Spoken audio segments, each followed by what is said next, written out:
Pronto. Bem, hoje nós vamos falar sobre o regime jurídico do vício e o regime jurídico do fato. Tá? Então, nós vamos conversar sobre esses regimes jurídicos, lembrando que, conforme falamos na aula passada, o sistema de responsabilidades de consumo ele é um sistema complexo, é, sem sombra de dúvida, o sistema mais complexo do direito brasileiro sobre responsabilidade civil, e que ele se bifurca na chamada responsabilidade civil pelo vício do produto e serviço, que tem como fundamento a inadequação por impropriedade de um produto ou serviço, nós vamos ver hoje, e a responsabilidade pelo produto e serviço, que tem como fundamento a chamada inadequação por insegurança. Bem, para a gente melhor compreender essa história do sistema do consumidor, vamos olhar alguns aspectos.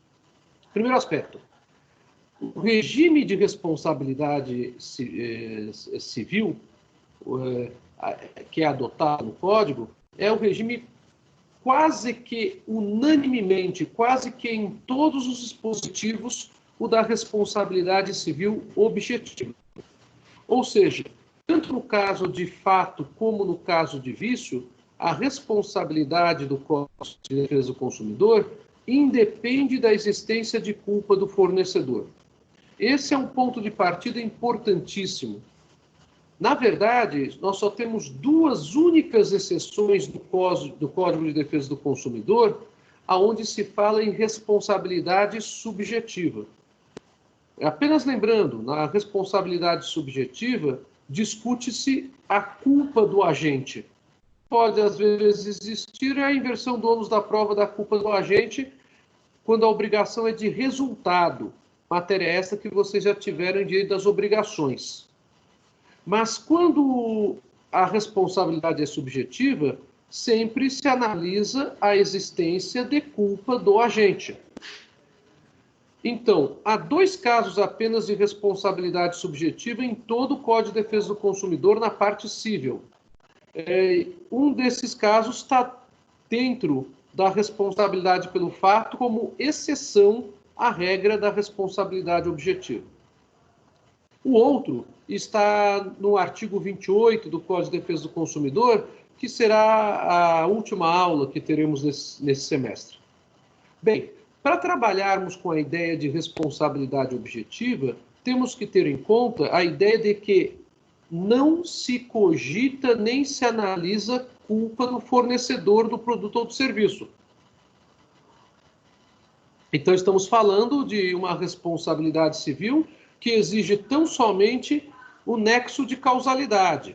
Então, temos que ter uma pessoa em uma parte que se enquadra na definição jurídica de fornecedor, artigo 3º do Código de Defesa do Consumidor, uma pessoa que se enquadra na definição legal de consumidor, seja consumidor por natureza, artigo 2º, caput, seja consumidor por equiparação, artigo 2º, parágrafo único, artigo 17, que está na questão do fato, e artigo 29, que é o chamado consumidor por equiparação, que eu já conversei com vocês, inclusive ainda na época das aulas presenciais, né? E temos que ter um objeto que será um produto ou um serviço.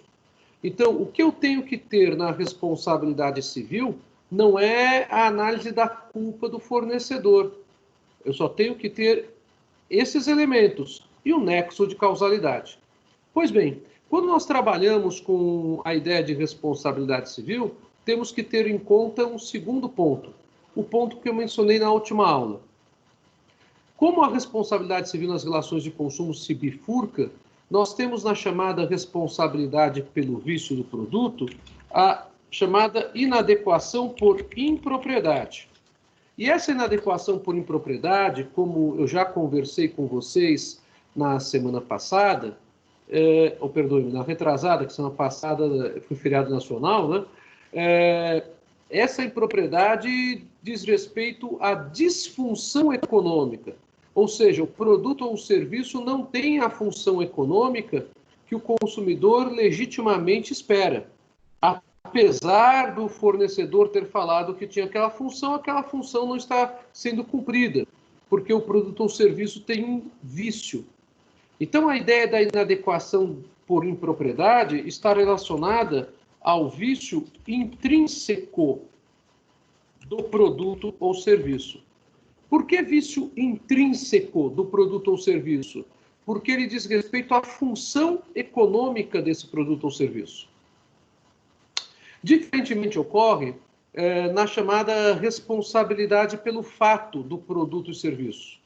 Enquanto a responsabilidade pelo vício do produto e serviço apenas trabalha com uma ideia de vício por disfunção econômica, então apenas diz respeito a danos patrimoniais, a responsabilidade pelo fato do produto ou serviço, ela tem como base a inadequação por insegurança.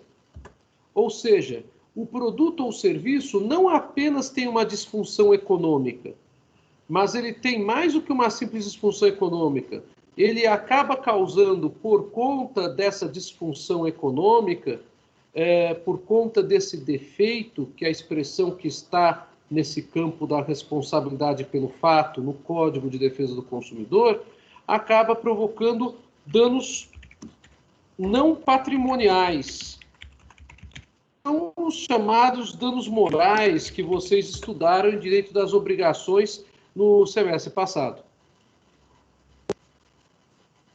Ou seja, quando se fala em inadequação por insegurança, o objetivo da legislação é proteger o consumidor não apenas quanto a questões patrimoniais, mas proteger a sua vida, a sua saúde e a sua segurança. Artigo 6º, inciso 1º do Código de Defesa do Consumidor, que é um dos direitos básicos dos consumidores. Essa ideologia se estende para os demais danos morais que podem existir, como, por exemplo, a inserção indevida do nome do consumidor no Serasa ou no SPC, pela não observância do que dispõe o artigo 43 do Código de Defesa do Consumidor, que vocês estudarão no semestre que vem, que diz respeito ao banco de dados e ao cadastro de consumidores. Pois bem, quando falamos então em fato do produto ou do serviço, falamos em algo que transcende, que não se restringe ao dano patrimonial decorrente da disfunção econômica, mas que extrapola, vai além desse dano patrimonial, e por isso mesmo a doutrina chama esse defeito de vício extrínseco. Nesse sentido, vício exógeno. Estão aí as expressões no chat. Vício extrínseco ou exógeno porque ultrapassa a disfunção econômica do produto ou do serviço e acaba ofendendo algum bem não patrimonial do consumidor. Então, nós temos essa bifurcação. E é sobre essa bifurcação que vamos falar esta noite. Vamos começar falando pelo vício do produto ou do serviço, que é a matéria, por assim dizer, mais básica. E na semana que vem vamos falar do fato do produto e do serviço. O regime jurídico da responsabilidade pelo vício do produto ou do serviço está nos artigos 18 a 25 do Código de Defesa do Consumidor. Esse regime jurídico é um regime jurídico bem diferente de um instituto que vocês terão no semestre que vem em Direito Civil, porque é mais amplo do que esse instituto, que é o Instituto dos Vícios Redibitórios. Eu que vocês não tiveram ainda vícios redibitórios, tiveram? Alguém pode me responder? Não tivemos, professor. Vocês não tiveram. Então, eu vou dar a base do Instituto dos Vícios Redibitórios, que vocês terão no semestre que vem, para falar aquilo que aproveita para o direito do consumidor, tá bom? Por quê? Porque toda a história da evolução do direito do consumidor, ela se inicia a partir da evolução do Instituto dos Vícios Redibitórios. Então, se há uma base jurídica na história para justificar a chamada autonomia do direito do consumidor, essa base jurídica vem do Instituto dos Vícios Redibitórios. Voltemos à sociedade do século XIX. As fábricas estavam em franca expansão, o artesanato em franco declínio. E as pessoas, então, procuravam adquirir produtos de fábrica porque eles eram adquiridos mais rapidamente, normalmente por um menor custo, porque essa produção era feita em massa e não era uma produção personalizada. Levava em conta pura e simplesmente aquilo que o fabricante entendesse que fosse de agrado do público em geral. Então, eram os bens fabris.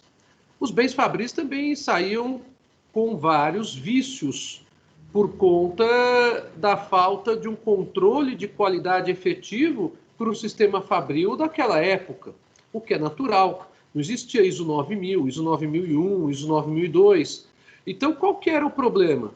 O problema era que o consumidor adquiria um bem da fábrica e esse bem da fábrica não tinha exatamente aquilo que se poderia esperar desse bem. Ele tinha um vício. Além dessa questão da Revolução Industrial, existe um outro aspecto que é ligado à antiguidade. O chamado Instituto dos Vícios Redibitórios, ele vem lá do direito antigo, do direito grego e do direito romano. E ele evoluiu, passando pela Era Medieval, pelo Código Civil Francês de 1804, para nós brasileiros, pelo Código Civil de 16, e hoje ele está previsto no Código Civil de 2002. O problema da antiguidade era o seguinte: um romano, por exemplo, adquiria um cavalo aparentemente bom, 3 dias depois o cavalo ficava doente e morria. Ou ainda no sistema romano, onde havia a escravatura, né, do povo conquistado, o escravo que era vendido em leilão público, na praça pública, e o escravo parecia saudável, mas era doente. Como é que a pessoa poderia provar que esse escravo estava doente no dia que o contratou? Ou provar que o cavalo estava doente no dia em que ele foi adquirido? Essa era uma prova muito difícil. Mas o direito antigo já tinha esse instituto, o Instituto dos Vícios Redibitórios. A seguinte ideia se aplicava para esse instituto. Se uma pessoa adquire um bem de outra pessoa e esse bem possui um vício oculto na data da aquisição,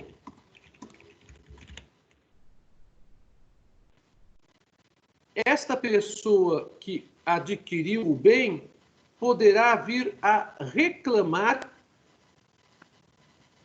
o desfazimento do contrato. Então, essa pessoa poderia reclamar a redibição da coisa. A palavra redibição significa rejeição.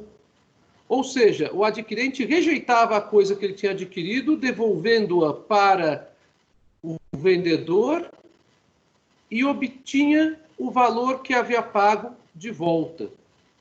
O grande problema é a prova de que o vício existia na data em que houve a aquisição. Porque o vício ele é oculto.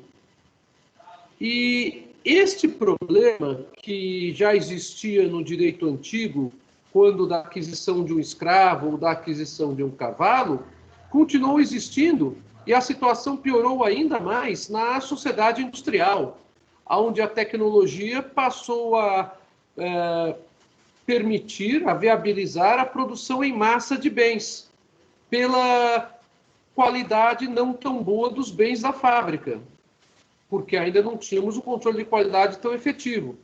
E mesmo com o controle de qualidade efetivo de nossos dias, nós temos vários problemas, às vezes, com vícios de produtos.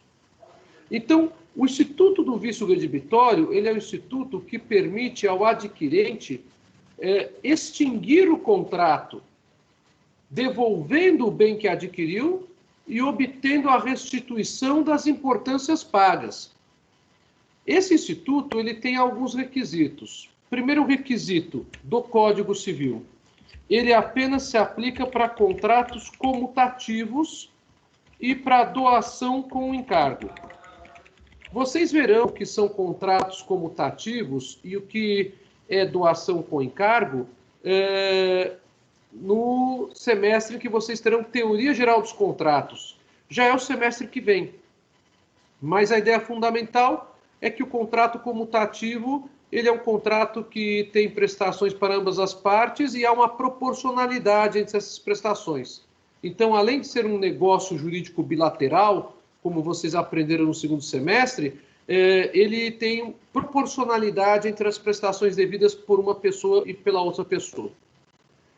Bom, então, na teoria dos riscos redibitórios do Código Civil, apenas se admite a utilização desse instituto se o vício for oculto na data da contratação, primeiro ponto, e segundo ponto, nos contratos comutativos e na doação com encargo. Quais são as soluções que o Código Civil apresenta para os vícios redibitórios? A primeira solução, acabei de falar para vocês, é a redibição. E a segunda solução é esta que eu acabei de colocar para vocês aqui na mensagem. Vocês estão vendo aí no chat? Não sei se está indo. Está indo, né? É a estimação. Vamos distinguir, então, o que é redibição e o que é estimação. Lembrem-se, para eu ter a extinção do contrato por um vício redibitório, em primeiro lugar, o vício é oculto na data em que houve a aquisição do bem. Em segundo lugar, o contrato é comutativo ou é uma doação com encargo. Terceiro lugar, o adquirente pode redibir a coisa, isto é, proceder à redibição, rejeitando a coisa, devolvendo-a para o vendedor e obtendo o que pagou por ela de volta. A segunda hipótese que o adquirente tem no Código Civil é a estimação. Na estimação, o que existe é por assim dizer, uma manutenção do contrato, porém com o abatimento proporcional do preço. Ou seja, o comprador reconhece, tinha um vício, o vício era oculto, se manifestou. Mas tá bom, eu vou ficar com o bem mesmo assim, mas então eu tenho direito a um abatimento proporcional do preço. Proporcional ao quê? Proporcional à extensão do vício que aquele bem tem. As medidas judiciais que o comprador tem são ou a ação redibitória ou a ação estimatória. A ação estimatória tem um outro nome que eu vou escrever aqui para vocês. O nome dela também é Actio Quanti Minoris. Então, a Actio Quanti Minoris, ela é a ação de abatimento proporcional do preço. O adquirente quer permanecer com o bem, apesar do vício, mas exige uma redução do preço pelo fato do vício existir. Bom, essas são as noções básicas do Código Civil. Vocês verão em Direito Civil outras questões envolvendo riscos redibitórios que não servem para a nossa aula de hoje. Mas por que eu falei dessa base? Para vocês entenderem como funciona a responsabilidade pelo vício do produto e do serviço no Código de Defesa do Consumidor. Em primeiro lugar, o Código de Defesa do Consumidor, como o nome diz, ele tem vários dispositivos protetivos do consumidor. Eu me lembro que numa das aulas introdutórias, um dos colegas da turma me fez uma pergunta bastante interessante sobre os motivos que levariam o código a ser tão importante para o consumidor, por que é importante aquela ideia de distinguir quando há relação de consumo e quando não há relação de consumo. E uma das razões que eu coloquei na nossa aula presencial naquela ocasião foi justamente essa, o maior alcance, a maior abrangência de defesa do consumidor pelo vício do produto e serviço. A matéria responsabilidade pelo vício do produto ou serviço se encontra nos artigos 18 a 25 do Código de Proteção e Defesa do Consumidor. O Código de Defesa do Consumidor não se interessa se o contrato é comutativo ou se é uma doação por encargo. Isso é irrelevante no direito do consumidor. No direito civil, isso é imprescindível. É só isso que possibilita a aplicação dos vícios creditórios no direito civil. No direito do consumidor, o que importa não é o contrato. Vou até aqui escrever. Não é o contrato. Para fins de vício no direito do consumidor, o que importa é que tenhamos relação de consumo.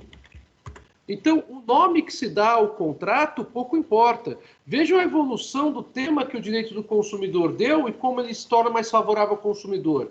Qualquer relação jurídica que se enquadra no conceito de relação de consumo que nós conversamos durante as aulas ainda presenciais, e aí vocês fizeram até um dos trabalhos de avaliação da teoria do finalismo mitigado, para descobrir quando tem relação de consumo e quando não tem relação de consumo, vale aqui. Então, qualquer relação jurídica, pouco importa o nome que se dá para o contrato. O que importa é se temos os elementos de uma relação de consumo para aplicarmos o Código de Proteção e Defesa do Consumidor. Isso é muito importante, sem sombra de dúvidas. Bem, o segundo ponto. No direito civil, os vícios redibitórios apenas possibilitam a redibição ou a estimação do contrato quando o vício for oculto na data da aquisição. No sistema do Código de Defesa do Consumidor, não é assim. No sistema do Código de Defesa do Consumidor, o vício pode ser oculto, aparente ou até mesmo de fácil constatação.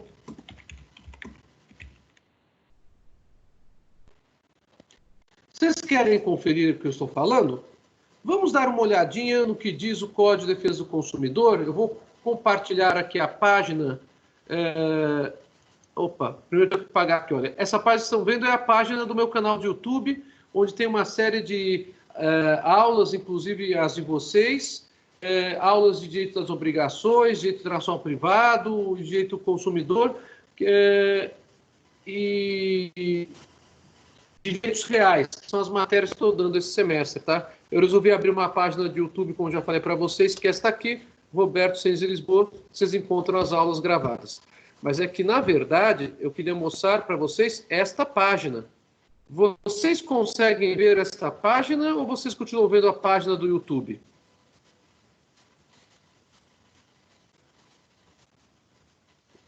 Não dá para ver nada.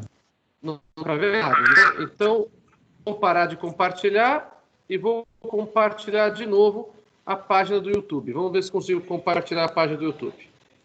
Aliás, do YouTube não, da lei. Consegue agora ver? Sim ou não? Ainda está aparecendo só o seu nome. Agora foi. Agora foi. Então tá bom. Estão vendo o Código de Defesa do Consumidor aí, né? É essa imagem que vocês estão vendo? Sim. Isso. Ótimo. Então vamos lá. Percebam vocês como o Código de Defesa do Consumidor é mais amplo no que diz respeito a essa questão do vício. Se vocês forem para o artigo 26, vejam o que diz o artigo 26. O direito de reclamar pelos vícios aparentes ou de fácil constatação caduca em. Depois a gente fala sobre isso, que é a decadência, a responsabilidade pelo vício. O direito de reclamar pelos vícios aparentes ou de fácil constatação. Ou seja, eu tenho no Código de Defesa do Consumidor não apenas vícios ocultos. Os vícios ocultos estão aqui, no parágrafo 3º. Tratando-se de vício oculto, o prazo decadencial, parágrafo 3º do artigo 26. Ou seja, a responsabilidade pelo vício no Código de Defesa do Consumidor pode ser tanto por vício oculto, como por vício aparente, como por vício de fácil constatação. Além disso, o Código de Defesa do Consumidor oferece uma maior amplitude também no que diz respeito à proteção em virtude da disfunção econômica. No Código Civil, eu só posso trabalhar com a proteção do adquirente fundamentalmente em contratos de aquisição de bens corpóreos. Ou seja, não entram os serviços quanto a vício nos termos do Código Civil. Já no Código de Defesa do Consumidor, nós temos o vício do produto e o vício do serviço. Então, o Código de Defesa do Consumidor possui, sim, um regime jurídico mais complexo, mais abrangente, portanto, de maior alcance e mais favorável ao consumidor, evidentemente. Feitas essas ponderações, agora nós podemos trabalhar com o que diz o Código a respeito do vício do produto e, em seguida, o vício do serviço. Vamos, então, reabrir o Código, agora no artigo 18, falando sobre o vício do produto. E eu já quero que vocês tenham em mente o seguinte: o Código, ele não trabalha, como muita gente fala aí, inapropriadamente, com uma ideia de que todo mundo sempre responde solidariamente. Não é assim. Na verdade, conforme eu vou contar para vocês hoje, a solidariedade ela pode ser aplicada, sim, em várias hipóteses do Código. Mas isso não significa que a solidariedade seja a regra nas relações de consumo. Nós temos, na verdade, na responsabilidade pelo vício do produto e do serviço, uma regra diferente para o vício do produto e uma regra diferente para o vício do serviço. O vício do produto está regulado no artigo 18 e no artigo 19. O vício do serviço está regulado nos artigos 20 a 22. Então, o artigo 18 e o artigo 19 tratam do vício do produto. Os artigos 20 a 22 tratam do vício do serviço. Qual que é a regra no vício do produto? Vamos ler?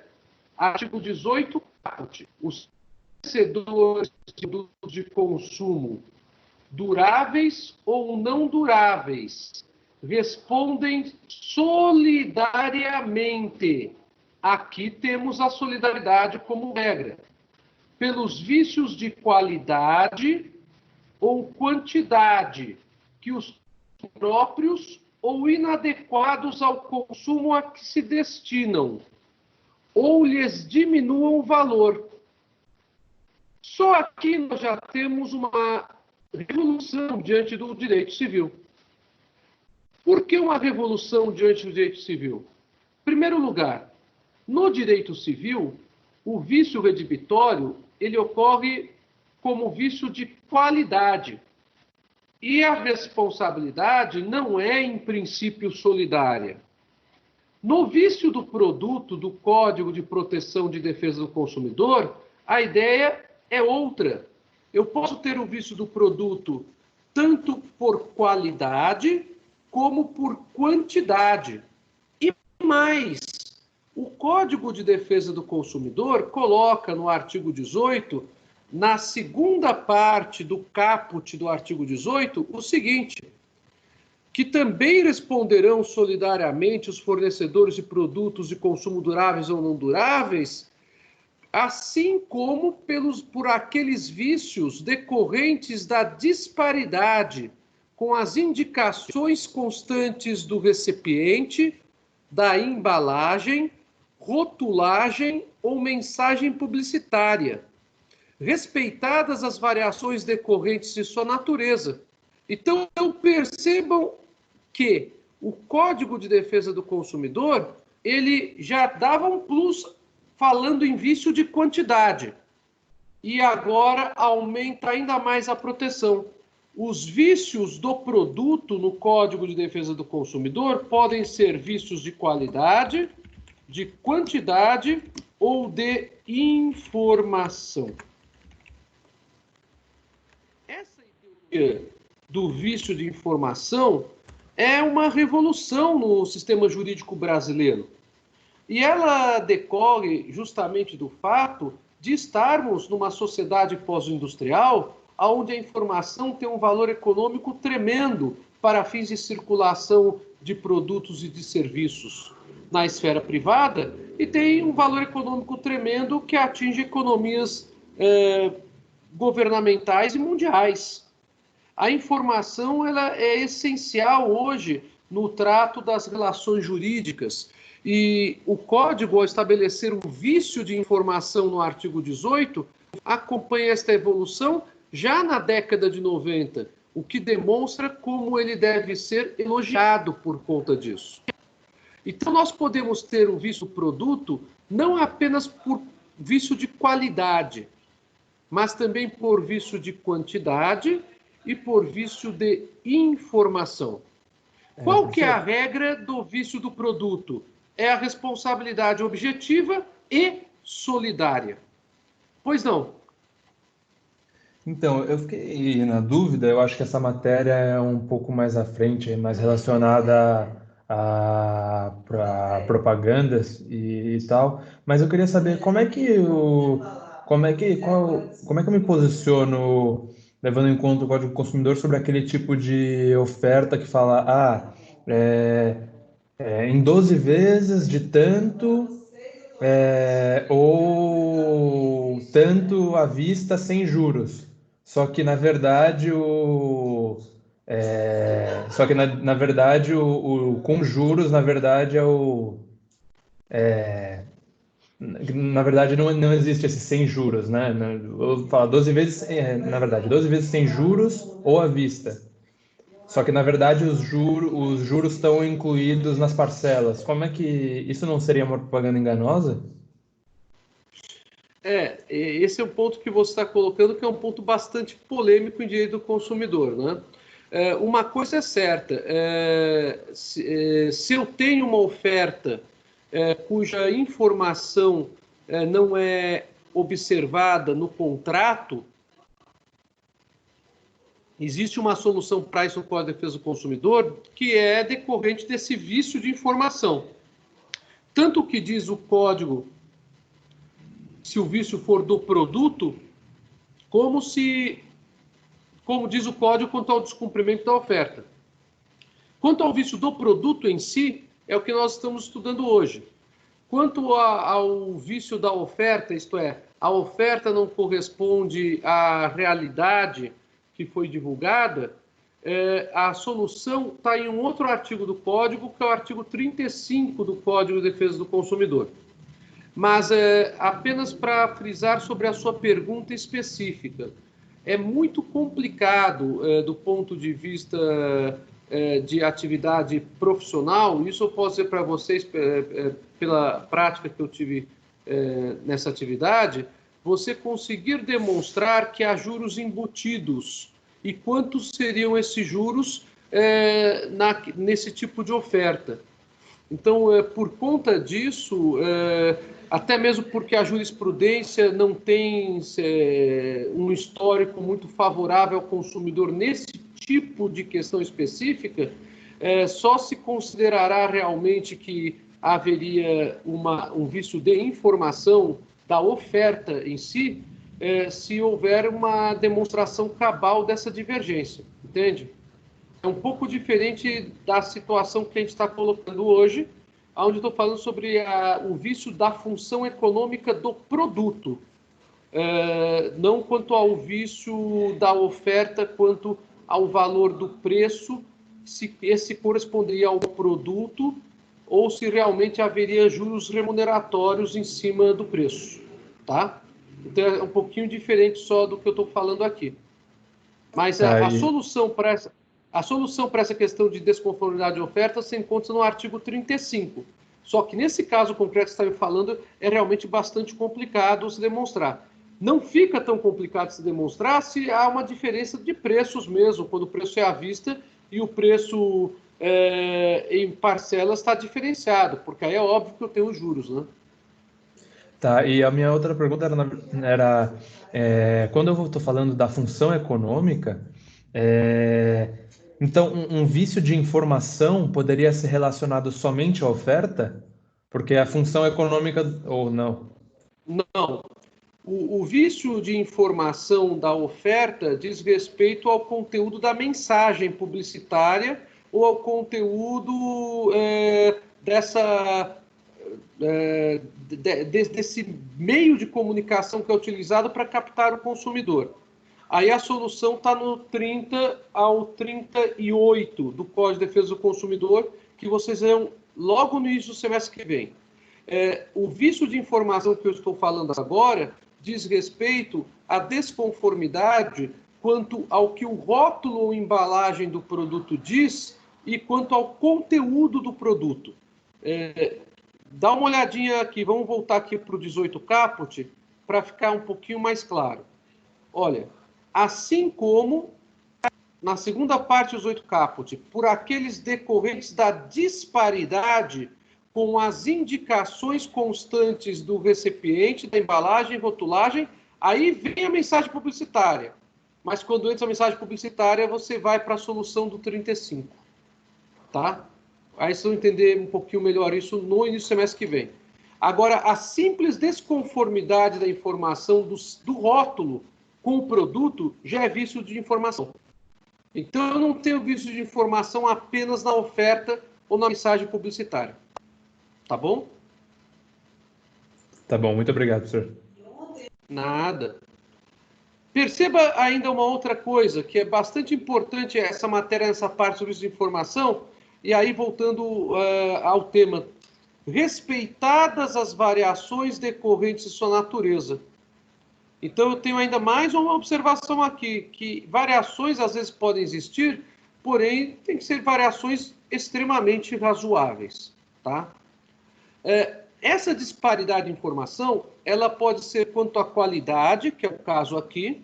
Isso é muito comum quando vocês pegam determinados gêneros alimentícios, onde está colocado, por exemplo, pode ter traços de soja, um exemplo, ou de trigo, por conta dos celíacos. Como também é bastante comum no que diz respeito ao vício de quantidade. Vejam o que diz o artigo 19 no caput. Os fornecedores respondem solidariamente pelos vícios de quantidade de produtos sempre que, respeitadas as variações decorrentes de sua natureza, seu conteúdo líquido for inferior às indicações constantes do recipiente, da embalagem, rotulagem. E aí, de novo, vem como foi feita a pergunta por você, agora há pouco, ou da mensagem publicitária. Então, eu tenho, tanto no vício de qualidade do produto, quanto no vício de quantidade do produto, uma ideia que relaciona o vício de informação. Eu posso ter o vício de informação tanto num caso quanto no outro. E para o código é indiferente se é um caso ou se é o outro. Porque no vício do produto, a responsabilidade por qualidade, quantidade ou informação é solidária e objetiva de todos os fornecedores que integram a cadeia econômica nas relações de consumo. Esta é a regra da responsabilidade pelo vício do produto. Esta regra, no entanto, tem exceção. Então, a regra do vício do produto é solidariedade e objetiva, por vício de qualidade, de quantidade ou de informação. Se tiver a mensagem publicitária envolvida, aí juntamos esses dispositivos, 18 ou 19, com o 30 e o 37 do código que vocês verão no semestre que vem. Agora, vamos trabalhar com a exceção do vício do produto. Vamos ver o que o código fala a respeito da exceção do vício do produto. Voltando ao texto. O parágrafo 5º do Código de Defesa do Consumidor fala o seguinte. Eu estou aqui colocando um azulzinho, que eu nem sei se vocês conseguem ver o azulzinho que estou colocando. Estou colocando aqui na esperança que vocês vejam onde estou grifando. No caso de fornecimento de produtos in natura, será responsável perante o consumidor o fornecedor imediato. Essa quando identificado claramente seu produtor. Percebam a situação. O parágrafo 5º do Código de Defesa do Consumidor quebra a regra de solidariedade do 18 caput. O 18 caput fala: respondem todos os fornecedores da cadeia econômica, desde o fornecedor inicial até o fornecedor imediato, que é a pessoa que está vendendo para o consumidor o produto. Esta é a regra. O parágrafo 5º do artigo 18 fala que o fornecedor imediato é quem será responsável, apenas ele, quando não houver a identificação do produtor, se tratar de produto in natura. Então, não tem a identificação de quem foi o produtor das maçãs e está vendendo as maçãs, é o fornecedor imediato quem responde. Não tem a identificação do iogurte, como se fosse um iogurte produzido pelo próprio supermercado, mas sem a identificação de quem é o produtor. Bom, o iogurte pode ser in natura se não passar por um processo de pasteurização industrial. Também a mesma coisa, a responsabilidade é só do fornecedor imediato. Então, aqui eu tenho uma exceção no parágrafo 5º, a regra da solidariedade.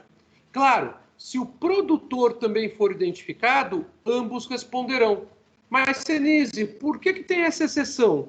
Justamente para que o consumidor não seja obrigado a procurar quem seria o produtor. Isso é um ônus desnecessário.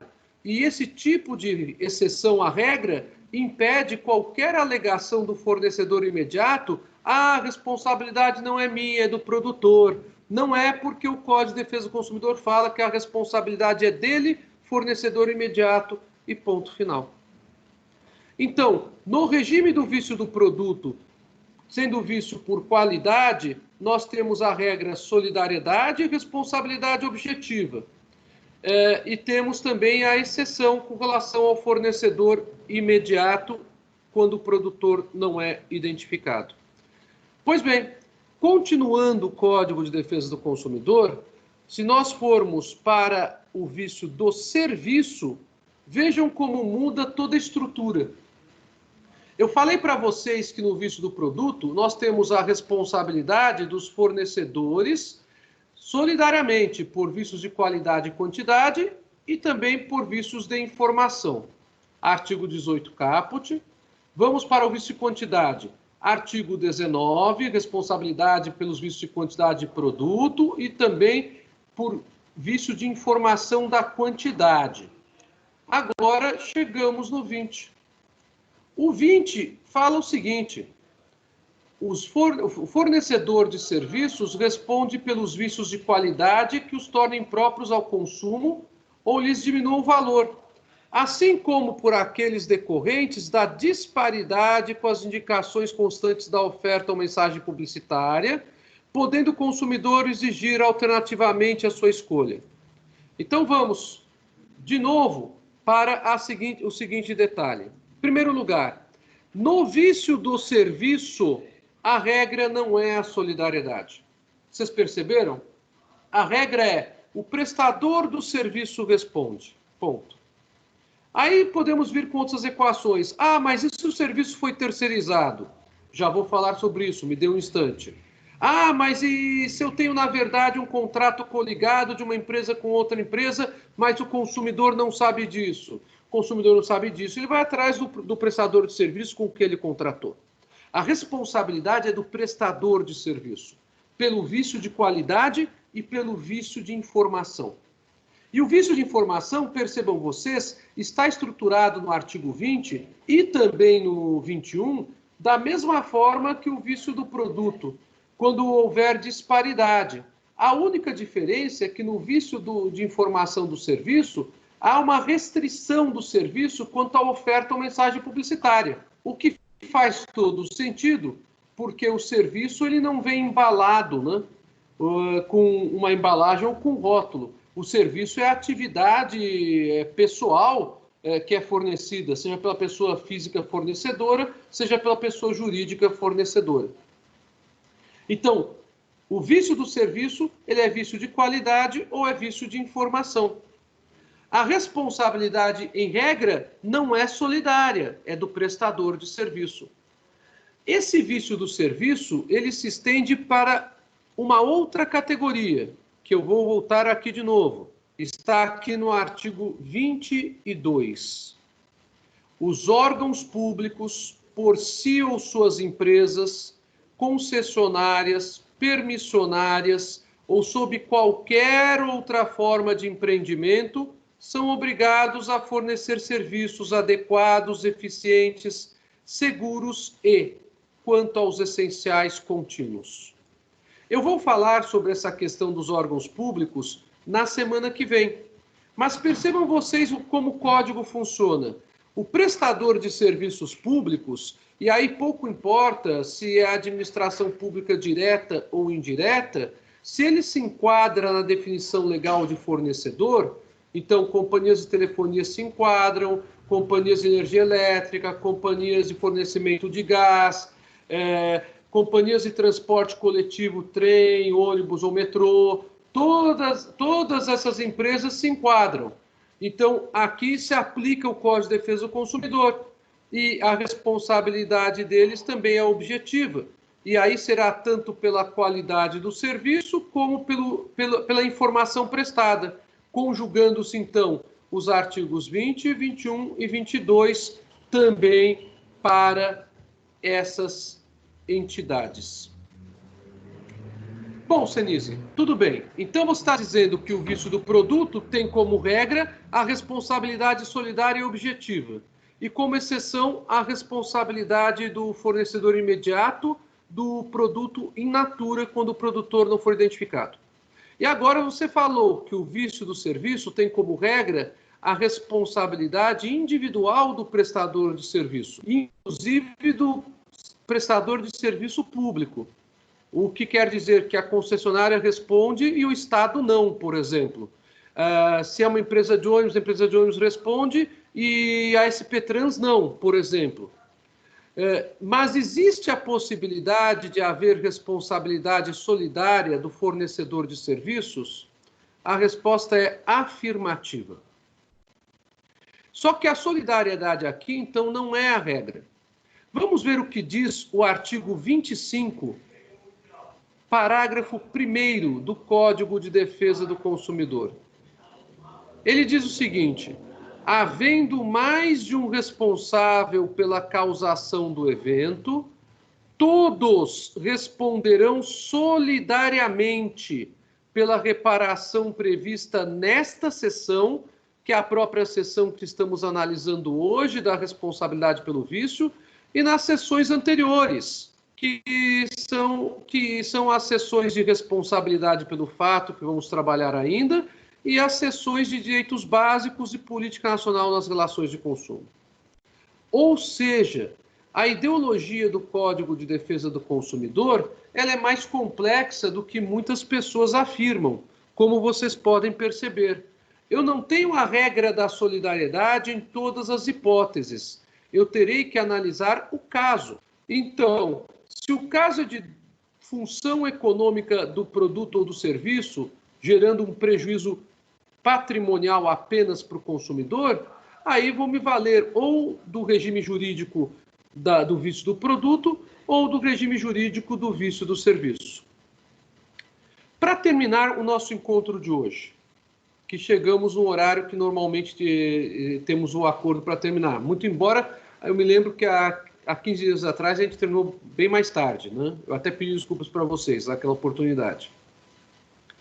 O que se entende por impropriedade para que a gente fale em vício de produto ou de serviço? Eu não tenho em todos esses artigos uma definição de impropriedade. Mas há um parágrafo acompanhado de incisos que eu vou ler agora para vocês, que define o que é produto impróprio. E a partir desse parágrafo, que define o que é produto impróprio, é possível se fazer uma interpretação do que seria serviço impróprio. Então, esse parágrafo ele é muito interessante, porque ele dá um norte para o intérprete analisar o que é um serviço impróprio, quando há uma disfunção econômica do serviço. Vamos dar uma olhadinha, então, nesse parágrafo? O artigo 18 do Código de Defesa do Consumidor fala que são impróprios ao uso e ao consumo. Esse artigo 18, volto a repetir, fala apenas do vício do produto. E fala no caput, volto a repetir, que o vício do produto pode ser vício de qualidade, quantidade ou de informação, no que diz respeito à disparidade dos dados. Então, os incisos aqui apenas trabalham com impropriedade do produto, mas dá para a gente, de certa forma, naquilo que for compatível, utilizarmos para vício do serviço. Eu vou dizer o que seria. São impróprios ao uso e ao consumo. Inciso 1º, os produtos cujo prazo de validade estejam vencidos. Essa impropriedade é uma impropriedade meramente formal. Então, basta que o gênero alimentício esteja com a data de validade vencida, que há responsabilidade pelo vício desse produto. E não é necessário, portanto, que uma pessoa adquira um gênero alimentício e venha a sofrer uma intoxicação alimentar. Basta que a validade ali contida na embalagem já esteja vencida. Inciso 2º, os produtos deteriorados, alterados, adulterados, avariados, falsificados, corrompidos, fraudados. Esses produtos, eles obviamente foram manipulados indevidamente pelo fornecedor ou por um terceiro. Pouco importa. A impropriedade, que também aí, no caso, não seria formal, mas seria material, porque eu precisaria de um laudo, por mais simples que seja, para demonstrar, em determinados casos, essa situação, a menos que ocorra um vício aparente ou de fácil constatação. Aí vem a segunda parte desse inciso 2º.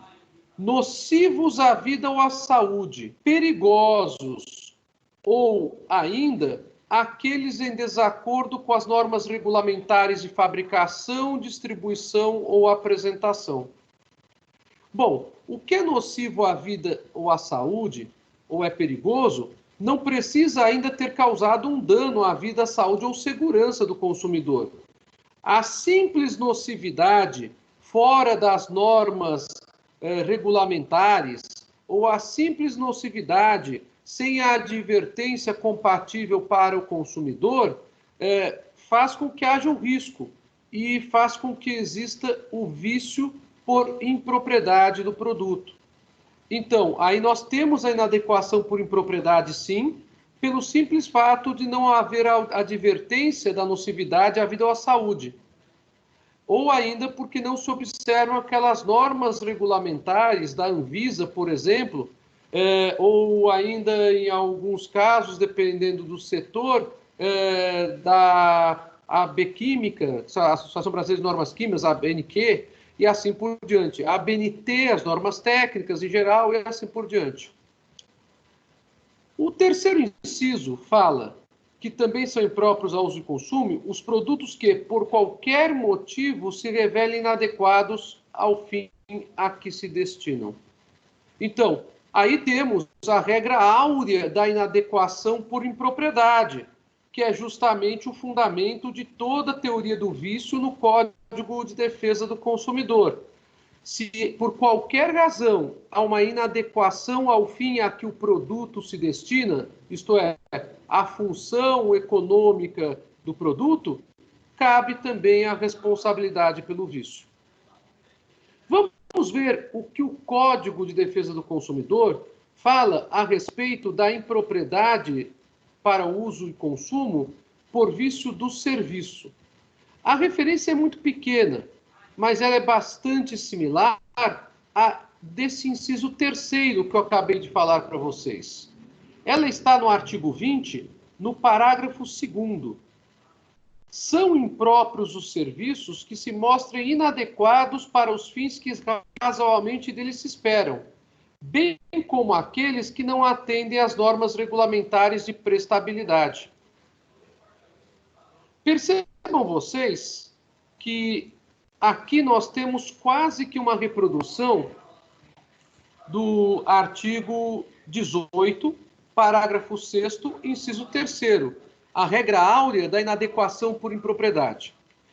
Mas podemos até, por uma interpretação que seja possível no caso concreto, trabalhar também com alguns elementos do inciso 2º do parágrafo 6º, quando se fala em inadequação por impropriedade do serviço, falando nesse pedaço da inadequação por impropriedade do produto, quando o serviço for prestado de maneira nociva à vida ou à saúde ou for perigoso ao consumidor. Então, essa ideia ainda não é a ideia do dano moral concretizado, percebam vocês, mas é a ideia do produto ou do serviço que é nocivo à vida ou à saúde, é perigoso, e não há advertência prestada pelo fornecedor a este respeito. Bom, eu posso ter solidariedade no vício do serviço? Posso, conforme eu já falei, nos termos do artigo 25, parágrafo 2º. Aí vem uma segunda pergunta. Eu posso ter uma solidariedade mais ampla, caindo em cima de um terceirizado que prestou o serviço? Também pode, também é possível. Porque o 25, parágrafo 1º, perdoe-me, não é o 2º, fala: havendo mais de um responsável pela causação do dano, todos responderão solidariamente. E, além disso, para terminarmos, há um artigo que vocês estudarão melhor no semestre que vem, que é o artigo 34. O artigo 34 fala: o fornecedor de produto ou serviço é solidariamente responsável pelos atos de seus prepostos ou representantes autônomos.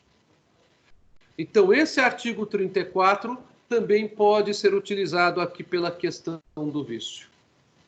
Bom, gente, estas eram as principais informações da aula de hoje. A minha ideia foi estender essa maior compreensão de como funciona a responsabilidade pelo vício. Ainda não tratei das soluções jurídicas do vício, mas eu acho que essa extensão foi interessante para vocês compreenderem as minúcias. Percebam vocês que, então, o campo da responsabilidade civil, que está no Código de Defesa do Consumidor, que são os artigos 12 a 25, o que nós vimos hoje é o de 18 ao 25, compreende uma ligação muito grande com a matéria que vocês terão no semestre que vem. Porém, com relação ao vício de informação, eu volto a repetir, nós temos que eleger quais são as normas compatíveis.